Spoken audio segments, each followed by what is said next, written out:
Hey algo que nadie te dice cuando tus plantas dejan de crecer. No es el fertilizante. No es el agua. No es la luz. Y tampoco es tu culpa. Pero hay una razón muy específica por la que puedes seguir añadiendo nutrientes al suelo durante semanas, incluso meses, y no ver ningún cambio real. Las hojas siguen amarillas. Los talos siguen débiles.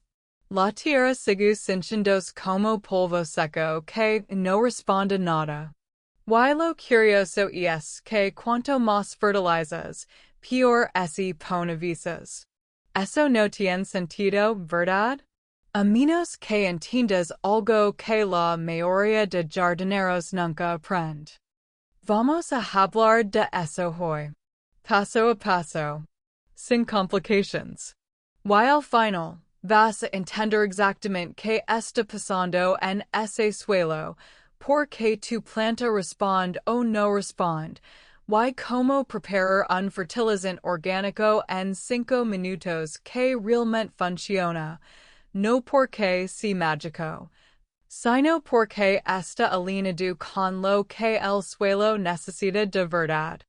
Pero primero quiero que pienses en algo. Piensa en la última vez que compraste un fertilizante. Probablemente leíste la etiqueta, seguiste las instructions, lo aplicaste con cuidado. Y esperaste.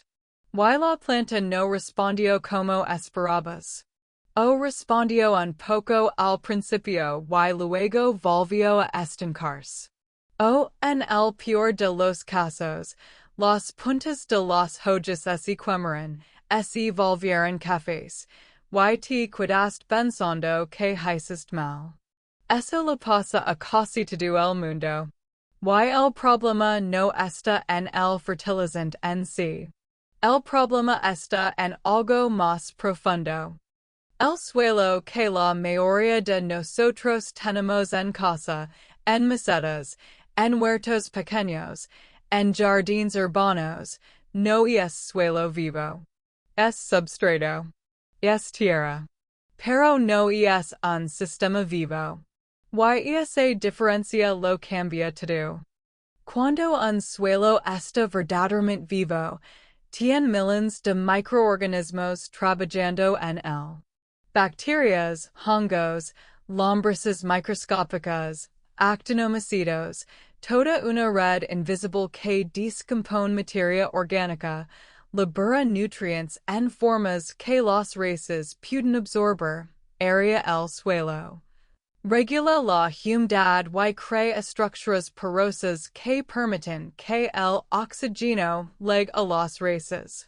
Cuando ese sistema está muerto, o simplemente ausente, el suelo se convierte en un soporte inerte. Y puedes echar lo que quieras encima. Las raíces no pueden aprovecharlo bien. ¿Por qué muere ese sistema? Por varias razones que ocurren silenciosamente con el tiempo. El uso excesivo de fertilizantes químicos sintéticos destruye la microbiota del suelo. El riego excesivo desplaza el oxígeno de los poros y ahoga esas colonias de microorganismos. La falta de materia orgánica les quita el alimento que necesitan para sobrevivir. Y en macetas, ese proceso es mucho más rápido porque el volumen de tierra es pequeño y el ciclo de degradación se acelera. La tierra se compacta. Se vuelve gris o café clara, polvorienta. No recién humedad. Y cuando la riegas, el agua corre hacia los bordes y se escapa sin penetrar bien al centro. Eso es suelo muerto. Y puedes echar un fertilizante 20-20-20 encima, y no va a pesar gran cosa. Ahora bien. Aquí es donde la mayoría de personas cometen el primer error. Piensan que la solución es más fertilizante, más dosis, más frecuencia. Pero eso es como intenter alimentar a alguien que tiene el estómago llenado dándole más comida. El problema no es la cantidad de comida. El problema es la capacidad de absorberla. Las raíces absorben nutrientes principalmente en forma iónica, es decir, en partículas cargadas eléctricamente disueltas en el agua del suelo. Pero para que eso funcione correctamente, el suelo necesita tener una estructura porosa que permita el movimiento del agua, un pH adecuado que determine qué nutrientes están disponibles y cuáles están bloqueados, y una actividad microbiana que transforma la materia orgánica en esas formas iónicas absorbibles. Si cualquiera de esos tres factores falla, el nutriente puede estar ahí físicamente, pero la planta no puede tomarlo. Y eso explica algo que muchos jardineros ven y no entienden. Una planta con deficiencia visible de nitrógeno, hojas amarillas que empiezan desde las más viejas hacia las más jóvenes, en un suelo que teóricamente tiene nitrógeno. El nutriente está ahí, pero algo en el sistema bloquea su absorción. Puede ser el pH. Si el suelo está demasiado alcalino, por encima de 7.5, el hierro, el manganeso y el zinc se vuelven prácticamente inaccesibles para las raíces, aunque existen en el suelo. Si está demasiado ácido, por debajo de 5.5, el aluminio y el manganeso se vuelven tóxicos y queman las raíces desde adentro. El rango ideal para la mayoría de plantas está entre 6.0 y 7.0. En ese rango, casi todos los nutrientes esenciales están disponibles en su forma más accesible. Y aquí es donde los fertilizantes orgánicos tienen una ventaja que pocas personas entienden completamente. No solo aportan nutrientes. Ayudan a estabilizar el pH, alimentan a los microorganismos del suelo, aportan materia orgánica que mejora la estructura, y liberan los nutrientes de forma gradual, en sincronía con la actividad biológica del suelo. No es un disparo de energía rápida. Es un sistema que se fortalece con el tiempo. Los fertilizantes químicos hacen lo contrario. Dan un pico de nutrientes disponibles inmediatamente. La planta responde, crece rápido, pero el suelo se va empobreciendo más. Y cada vez necesitas más dosis para mantener el mismo efecto. Es como depender del café para tener energía. Funciona a corto plazo, pero el sistema se desgasta. Ahora vamos a lo práctico. Porque toda esta teoría vale muy poco si no tienes algo que puedas hacer hoy en tu cocina con lo que tienes. Este fertilizante orgánico que voy a describir no requiere ningún ingrediente especial. USA residuos que probablemente tirarías a la basura. Y tarda literalmente 5 minutos en prepararse. No es compost. No require fermentation de semanas. Es una mezcla de activación rápida que le da al suelo los tres nutrientes principales que necesita, más una capa de soporte para los microorganismos. Lo que necesitas es agua de arroz, cáscaras de huevo, y posos de café. Tres cosas simples. Pero vamos a entender por qué funcionan, porque eso cambia la forma en que los usas. El agua de arroz es lo que queda después de lavar el arroz crudo o de cocinarlo. Es turbia, ligeramente blanquecina. Esa turbidez es almidón y una serie de vitaminas del grupo B, principalmente tiamina, niacina y riboflavina. Los microorganismos del suelo usan esos compuestos como fuente de energía y carbono. Básicamente es comida para las bacterias beneficiosas de tu tierra. Cuando la aplicas, activas la vida microbiana del suelo, y esa activación es lo que desbloquea la capacidad del suelo de transformar nutrientes. También contiene una pequeña cantidad de potasio y fósforo. No en cantidades grandes, pero presentes. Las cáscaras de huevo son carbonato de calcio en su mayor parte. El calcio es un nutriente secundario pero crítico. Interviene en la formación de las paredes celulares de la planta, en la división celular, y en la resistencia estructural del tallo, y las hojas. Una planta con deficiencia de calcio tiene hojas nuevas deformes, puntas necrosadas, y frutos con problemas como la podredumbre apical en tomates y pimientos. Ese síntoma tan frustrante que destruye la cosecha antes de tiempo. Además, el carbonato de calcio tiene un efecto ligero de corrección de pH en suelos ácidos, lo que puede mejorar la disponibilidad de otros nutrientes. Pero las cáscaras enteras no hacen mucho. La clave está en molerlas o triturarlas lo más fino posible. Mientras más fina la partícula, más rápida la descomposición y la liberación del calcio al suelo. Si tienes un mortero, úsalo. Si no, una bolsa de plástico y un rodillo funcionan bien. El polvo fino se integra al suelo mucho más eficientemente que los trozos grandes. Los pozos de café, lo que queda en el filtro después de prepararlo, son ácidos, porosos, y ricos en nitrógeno.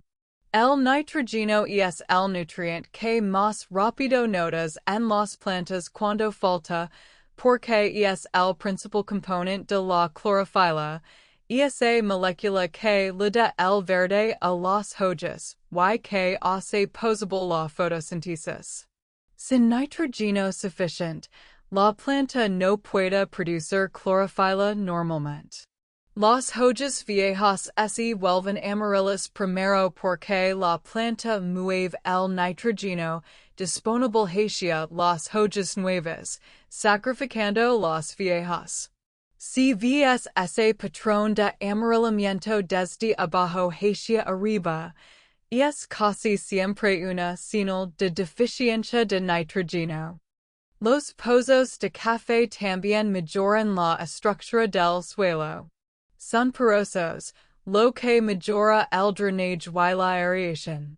Y su acidez ligera puede beneficiar plantas que prefieren suelos levemente ácidos, como arándanos, fresas, rosas, tomates y la mayoría de hierbas aromáticas. Sin embargo, hay que usarlos con moderación en plantas que prefieren suelos neutros o alcalinos, como la lavanda o el romero, porque pueden acidificar demasiado con el tiempo. La preparación es directa. Tomas un litro de agua de arroz, añades una cucharada sopera de pozos de café y el polvo de 2 o 3 cáscaras de huevo. Mezclas bien. Y listo. Eso es el fertilizante. Puedes usarlo directamente como agua de riego, asegurando de que llegue bien al fondo de la maceta o al área de raíces. No lo apliques sobre las hojas. Vie directo al suelo. La frecuencia ideal es una vez por semana durante las etapas de crecimiento activo, primavera y verano principalmente. En otoño-invierno, cuando la mayoría de plantas reduce su actividad, puedes espaciarlo a cada 2 o 3 semanas o simplemente pausarlo. La planta no necesita los mismos nutrientes cuando no está creciendo activamente. Ahora bien, Aquí están de la mayoría de personas, incluso los que hacen todo bien, cometen errores que anulan el efecto de lo que están aplicando. El primero y más dañino es el riego excesivo. Cuando riegas en exceso, el agua desplaza el aire del suelo. Y las raíces necesitan oxígeno para absorber nutrientes activamente. Sin oxígeno en el suelo, el proceso de absorción se ralentiza o se detiene. Además, el exceso de agua lava los nutrientes hacia abajo, fuera del alcance de las raíces. El resultado es una planta que se ve con exceso de agua pero con deficiencia de nutrientes al mismo tiempo. Y el jardinero que no sabe esto añade más fertilizante, que también se lava, y el ciclo continúa. La regla simple es esta: riega cuando el suelo esté seco en los primeros 2 o 3 centímetros. Introduce el dedo. Si sientes humedad, espera. Si está seco, riega. Y riega profundo, no superficialmente. Un riego profundo cada vez que el suelo lo necesita es mucho mejor que riegos frecuentes y superficiales. El segundo error es aplicar fertilizante a una planta estresada. Si tu planta está enferma, con raíces podridas, atacada por plagas o en un periodo de sequía severa, añadir nutrientes no va a ayudar. El sistema de absorción está comprometido. El fertilizante se acumula en el suelo y puede generar toxicidad. Primero estabiliza la planta. Resuelve el problema principal. Y luego reintroduce la nutrición gradualmente. El tercer error es ignorar el drenaje. Un suelo sin buen drenaje acumula sales y minerales con el tiempo, especialmente si usas fertilizantes con frecuencia. Esa acumulación crea una presión osmótica en el suelo que literalmente deshidrata las raíces, aunque el suelo parezca húmedo. Las puntas de las hojas se queman. Los bordes se vuelven café. La planta se ve quemada desde las extremidades hacia dentro.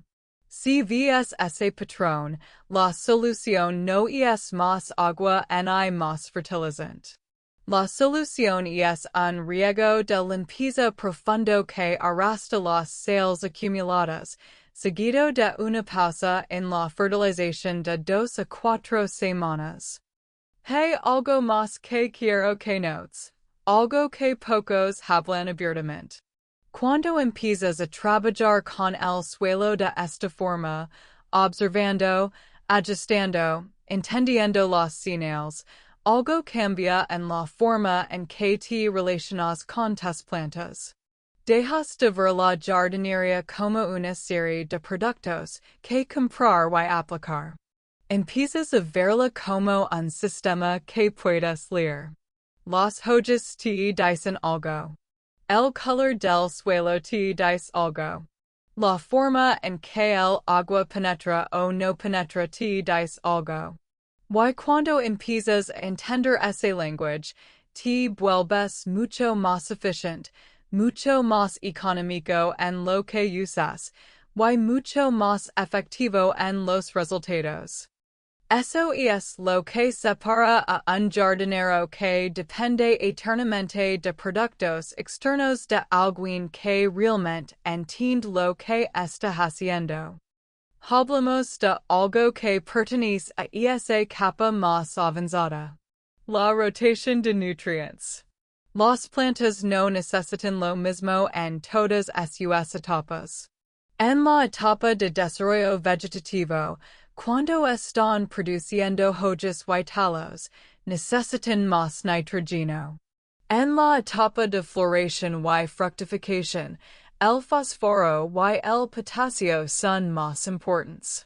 El fósforo impulsa el desarrollo de flores y frutos, Y el potasio regula el movimiento del agua dentro de la planta, mejora la resistencia a enfermedades y aumenta la calidad del fruto. Si solo usas una mezcla genérica todo el tiempo, puedes estar dando demasiado nitrógeno cuando la planta necesita potasio, o viceversa. El resultado es un desequilibrio. Plantas con mucho follaje verde pero pocos frutos. O plantas que florecen pero los frutos no cuajan bien. Para ajustar esto con el fertilizante que describimos, en la etapa vegetativa úsalo como esta. En la etapa de floración, puedes reducir los pozos de café y añadir una cucharadita de ceniza de madera o de papel, que es rica en potasio y fósforo, al litro de agua de arroz. Simple, pero significativamente más preciso que una sola fórmula para todo. También hay algo sobre el momento del día en que aplicas. La absorción de nutrientes es más activa en las primeras horas de la mañana, cuando la temperatura es más fresca, y la presión de vapor dentro de la planta es menor. Aplicar el fertilizante al inicio del día, antes de que el sol caliente el suelo, da más tiempo para que los nutrientes se muevan con el agua hacia las raíces antes de que la evaporación se acelere.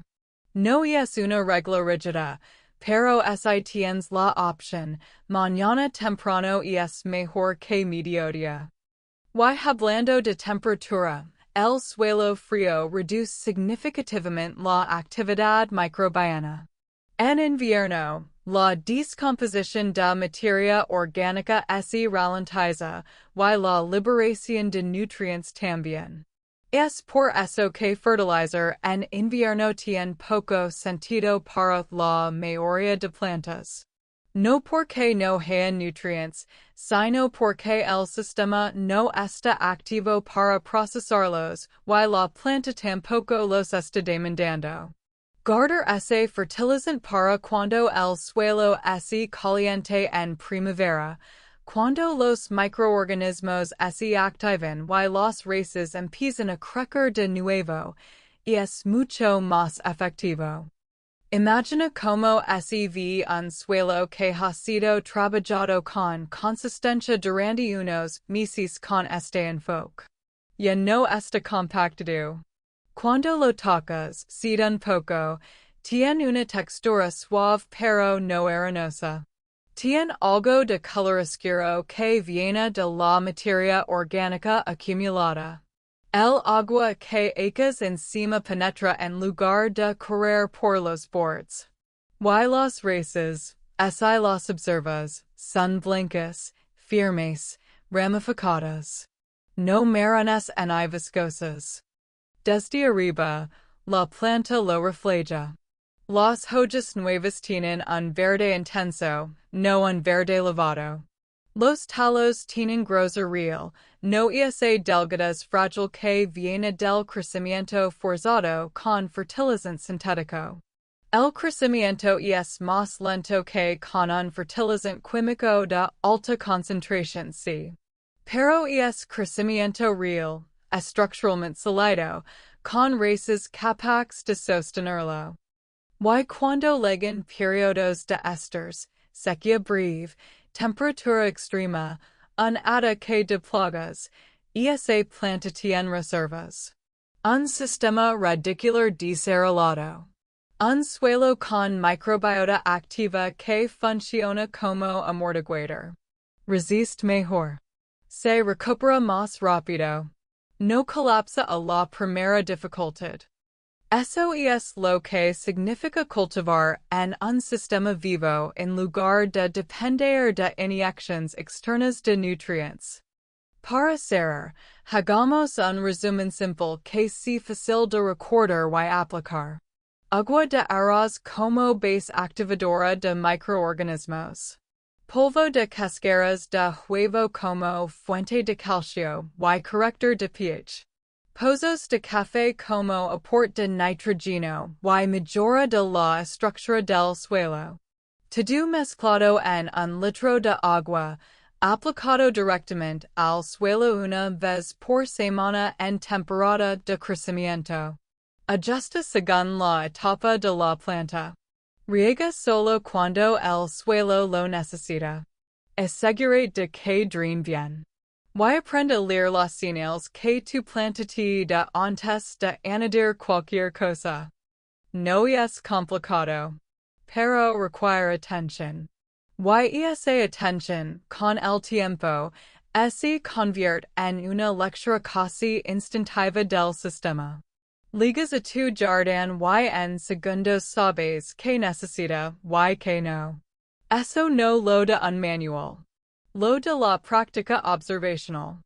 Si este video te dio algo útil, algo que cambia la forma en que vas a ver tu suelo o tus plantas, te agradecería mucho que lo marcaras con un me gusta. Ayuda a que más gente lo encuentre. Y si todavía no te has suscrito, este canal sigue profundizando en estos temas con la misma mentalidad, sin exageraciones, sin soluciones milagrosas, solo sistemas reales que funcionan. Y antes de que te vayas, cuéntame en los comentarios cuál es el síntoma más frustrante que has visto en tus plantas y que nunca lograste entender del todo. Hojas amarillas, raíces podridas, flores que no cuajan, crecimiento estancado. Lo que sí. Me interesa saber desde donde estás empezando. Y si puedo responder, lo hago.